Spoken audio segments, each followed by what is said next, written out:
வணக்கம். நீங்கள் இணைந்து கொள்வது நியூஸ் ஃபர்ஸ்டின் காலை நேர பிரதான செய்தியுடன். மலர்ந்திருக்கும் இந்த நாள் இனிமையான நாளாக அமைய நியூஸ் ஃபர்ஸ்டின் வாழ்த்துக்கள்.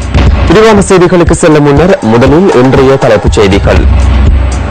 அவன்கார்ட் நிறுவனம் தொடர்பில் இன்று பாராளுமன்றத்தில் விவாதம். ஜனாதிபதிக்கும் தாய்லாந்து இளவரசிக்கும் இடையிலான சந்திப்பு இன்று.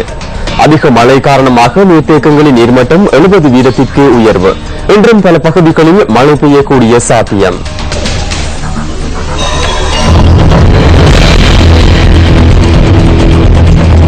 இனி விரிவான செய்திகள். முதலில் உள்நாட்டுச் செய்தி. தாய்லாந்துக்கு விஜயம் மேற்கொண்டுள்ள ஜனாதிபதி மைத்ரிபால சிறிசேன அந்நாட்டின் முடிகூறிய இளவரசியை இன்று காலை சந்திக்க உள்ளார். பாங்காக்கில் உள்ள அரசு மாளிகையில் இருவருக்கும் இடையிலான சந்திப்பு இடம்பெறவுள்ளது. ஜனாதிபதி மைத்ரிபால சிறிசேனவின் 4 நாள் உத்தியோகபூர்வ விஜயத்தின் இறுதி நாள் இன்றாகும். ஜனாதிபதி நேற்றைய தினம் நடைபெற்ற வர்த்தக மாநாட்டில் கலந்து கொண்டிருந்ததாகவும் ஜனாதிபதி சிரேஷ்ட ஊடக பணிப்பாளர் தர்மசிறி பண்டார குறிப்பிட்டார். ஜனாதிபதியின் இந்த விஜயத்தின் போது இரு நாடுகளுக்கும் இடையிலான அரசியல் தொடர்புகளை மேலும் வலுப்படுத்தும் வகையில் பேச்சுவார்த்தைகள் இடம்பெற்றதாகவும் அவர் தெரிவித்தார். மேலும் இரு நாடுகளுக்கு இடையிலான வர்த்தக நடவடிக்கைகளை வலுவூட்டும் வகையிலான பேச்சுவார்த்தைகளும் நேற்று முன்னெடுக்கப்பட்டதாகவும் ஜனாதிபதி சிரேஷ்ட ஊடக பணிப்பாளர் நியூஸ் ஃபர்ஸ்டுக்கு தெரிவித்தார். போலீசாரின் பொறுப்பில் உள்ள அவன்கார்ட் மிதக்கும் ஆயுதக்களஞ்சிய சாலை தொடர்பான முதற்கட்ட விசாரணைகளை பாரிய ஊழல் குற்றச்சாட்டுகளை விசாரணை செய்யும் ஜனாதிபதி ஆணைக்குழுவினர் நிறைவு செய்துள்ளனர்.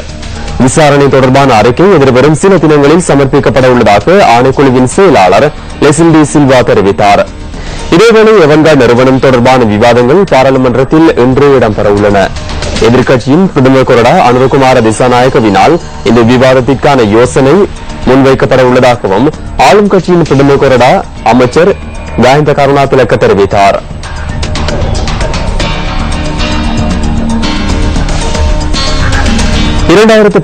ஆண்டுக்கான தமிழ் இலக்கிய விழா தொடர்பான ஊடகவியலாளர் சந்திப்பு கிழக்கு மாகாண கல்வி அமைச்சில் நேற்று நடைபெற்றது.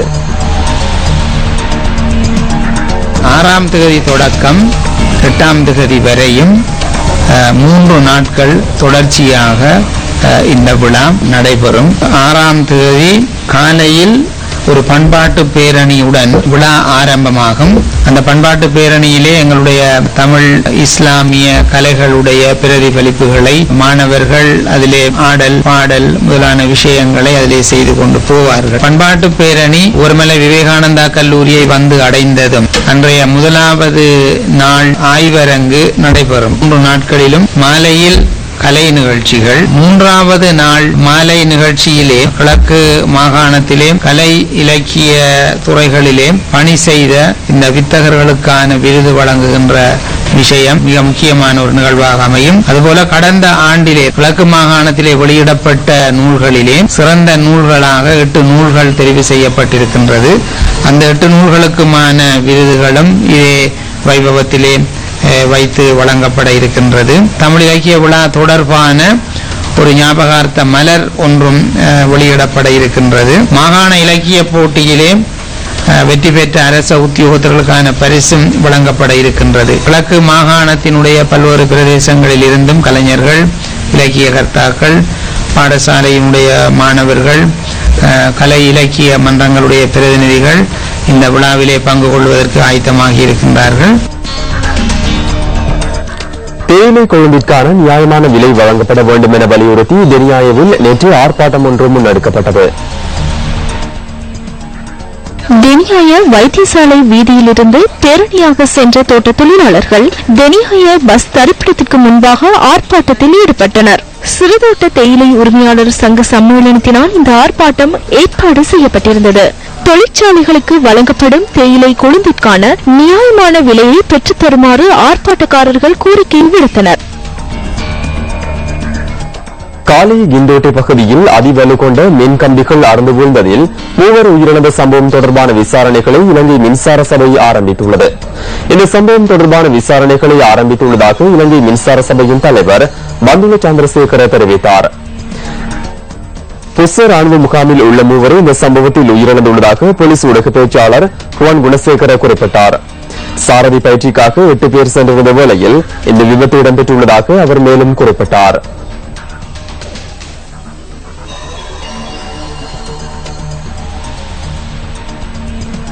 காலி ரந்தோடுவில பகுதியில் மேற்கொள்ளப்பட்ட துப்பாக்கி சூட்டில் இருவர் உயிரிழந்தமை தொடர்பில் சந்தேக நபர்களை கைது செய்வதற்கு 3 போலீஸ் குழுக்கள் நியமிக்கப்பட்டுள்ளன. கொலையுடன் தொடர்புடைய சந்தேக நபர்கள் இருவர் அடையாளம் காணப்பட்டுள்ளதாக பிரதேசத்தின் உயர் போலீஸ் அதிகாரி ஒருவர் தெரிவித்தார். குறித்த நபர்கள் இருவரும் தலைமறைவாகியுள்ளதாக அவர் மேலும் குறிப்பிட்டார். தனிப்பட்ட தகராறு இந்த கொலைக்கு காரணம் என சந்தேகிப்பதாகவும் போலீசார் தெரிவித்தனர். ஹபராகல வீதியில் மோட்டார் சைக்கிளில் பயணம் மேற்கொண்டிருந்த இருவர் மீது மற்றொரு மோட்டார் சைக்கிளில் வந்த இருவர் துப்பாக்கி பிரயோகம் மேற்கொண்டுள்ளதாக போலீஸ் ஊடக பேச்சாளர் தெரிவித்துள்ளார்.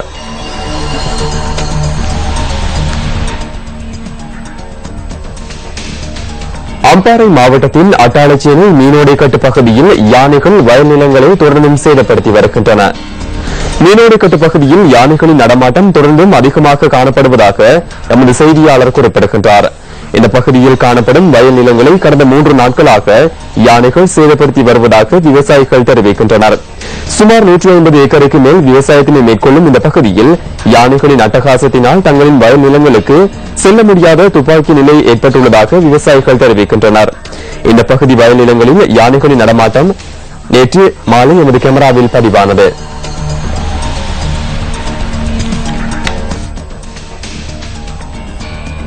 அதிக மழை காரணமாக நீர்ப்பாசன திணைக்களத்திற்கு உட்பட்ட நீர்த்தேக்கங்களின் நீர்மட்டம் 70% உயர்வடைந்துள்ளது. நீர்மட்டம் அதிகரித்துள்ளதால் சில நீர்த்தேக்கங்களின் வான்கதவுகள் திறந்துவிடப்பட்டுள்ளதாக நீர்ப்பாசன திணைக்களத்தின் நீர் முகாமைத்துவ பிரிவின் பணிப்பாளர் ஜானகி மீகஸ்தன் தெரிவித்துள்ளார். இதேவேளை கிழக்கு மாகாணத்தில் தொடரும் மழை காரணமாக வயல் நிலங்கள் நீரில் மூழ்கியுள்ளன. அம்பாறை மாவட்டத்தில் தொடரும் மழையினால் இறக்காமம் இலக்குப்பட்டு ஆறு நேற்று உடைப்படுத்துள்ளது. இதனால் இந்த பகுதியில் காணப்படும் 350க்கும் மேற்பட்ட ஏக்கர் வயல் நிலங்கள் நீரில் மூழ்கியுள்ளன. கடந்த வாரம் விதைப்பினை மேற்கொண்ட விவசாயிகள் தொடரும் மழை காரணமாக தமது விவசாய நடவடிக்கைகளை முன்னெடுக்க முடியாமல் பல்வேறு இன்னல்களை எதிர்நோக்குவதாக எமது செய்தியாளர் குறிப்பிடுகின்றார். இறக்கம்பம் பகுதியில் சில வீதிகளூடான போக்குவரத்து நடவடிக்கைகளும் பாதிக்கப்பட்டுள்ளன.